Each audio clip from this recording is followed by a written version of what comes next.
Hi guys, today is Sunday, 16 February, and I hope everybody is enjoying their weekend. And today we are going to talk about the gold के आगे मजीद क्या इसकी movement हो सकती हैं.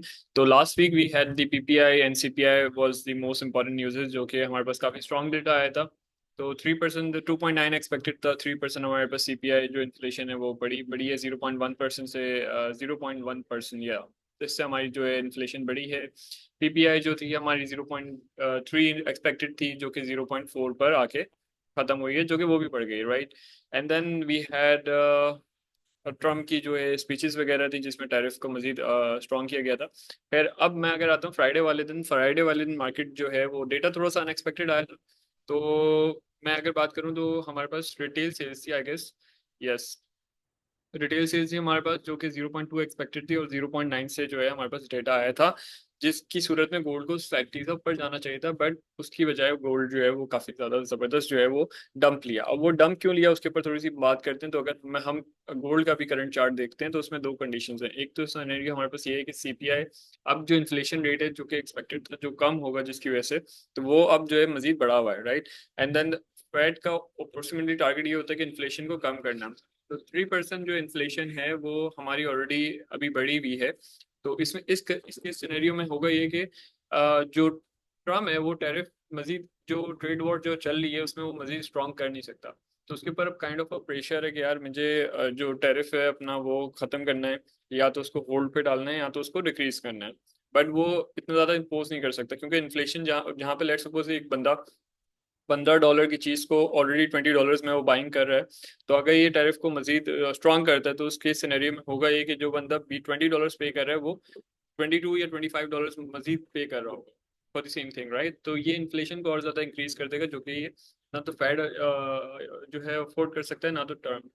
तो how ever Trump बड़ा short tempered बंदा है, तो यू नेवर नो. बाकी तीसरी चीज़ जो मैं देख रहा हूँ वो आ रही है कि यूक्रेन और रशिया की जो है वॉर ख़त्म होती हुई नज़र आ रही है. आज भी मैं पढ़ रहा था कि यूएस और Russia to meet in Saudi Arabia over the Ukraine war. So जो यूक्रेन के साथ जो इनकी वॉर चल रही थी वो ख़त्म होती हुई नज़र आ रही है. इससे पहले भी काफ़ी सारी न्यूज़ हैं अगर आप गो थ्रू करें तो इसके आर्टिकल्स के अंदर. तो 2-3 दिन से इस तरह की न्यूज़ आ रही हैं. तो वॉर अगर गुड ट्रम्प्स तो मैं नहीं बोलूँगा, खैर. वॉर इज़ अ अगली थिंग, बट ये है कि उसमें एंड पॉइंट लग रहा है तो डॉट डॉट लग जाता है तो खत्म हो जाएगा, खैर. गोल्ड जो है we were talking about it कि अगर वो यहाँ से ब्रेकआउट लेते तो वी वर एक्सपेक्टिंग कि मजीद जो है वो नया ऑल टाइम हाई की तरफ हो जाता है. But it didn't make it. We were talking about it on Discord as well. But 36 से जो है ये मजीद just slightly upper again and it got down on Friday. So what we are expecting now, currently gold is at support to 882 जो है इसकी currently support है जो कि 4 hour की भी support है. And then we have a strong trend line over here as well. Then I'm expecting अगर ये 2882 को break करता है properly तो मजीद we can expect around 2800 और 2830 के आसपास जो है गोल्ड मजीद जा सकता है. फ्राइडे को वी हैव बैंक हॉलीडे. तो अगर मैं बात करूं तो मंडे को, यस मंडे को, सॉरी, या Monday we have a bank holiday. And Wednesday को वी हैव ट्रम्प स्पीकिंग. तो जो हमें देखना है वो ट्रम्प का देखना है कि ये टैरिफ को मजीद स्ट्रॉन्ग करता है या होल्ड पे डालता है या ख़त्म करता है. तो इसकी बेस पे अगर ये ख़त्म करता है या होल्ड पे करता है वो भी गोल्ड के ऊपर काफ़ी नेगेटिव इम्पैक्ट रखेगा.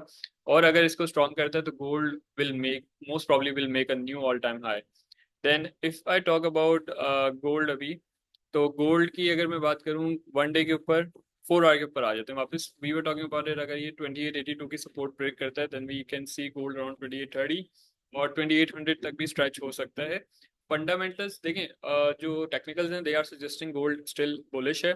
बट हाउ एवर जो फंडामेंटल्स हैं are slightly basically shifting from bullish to bearishness. तो and then we have to like stay ready for it ताकि पता हो हमें कि मार्केट कहाँ मूवमेंट ले रही है, ट्रेंड के साथ चलें. तो अगर मैं देखूं 1 डे के ऊपर भी जो हमारे पास प्रोजेक्शन आ रही है, अगर गोल्ड यहाँ से रिवर्सल लेता है प्रॉपरली तो हमारे पास जो 60% की प्रोजेक्शन आ रही है वो 2688 और 2670 के आसपास आ रही है. और इसी तरीके से जो है वो हमारे पास आई थिंक ये 50% आ रही है हमारे पास 2719 के आसपास. 60% हमारे पास 2619 है.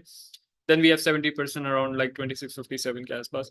But however, और this is a 1 day trend line which is very strong जो कि हमारी जो है वो 60 to 50% प्रोजेक्शन के ऊपर आ रही है करेक्शन की बेस पे. आई एम नॉट सेइंग कि ये ओवरऑल गिर जाएगा 2 वीक 3 वीक लग सकते हैं इसको प्रॉपर करने के लिए, और इधर इट कैन लाइक यहाँ से ये स्लाइटली सा पंप भी ले सकता है जो कि ट्रेंड लाइन का एक रीटेस्ट हो सकता है, and then it can go alright.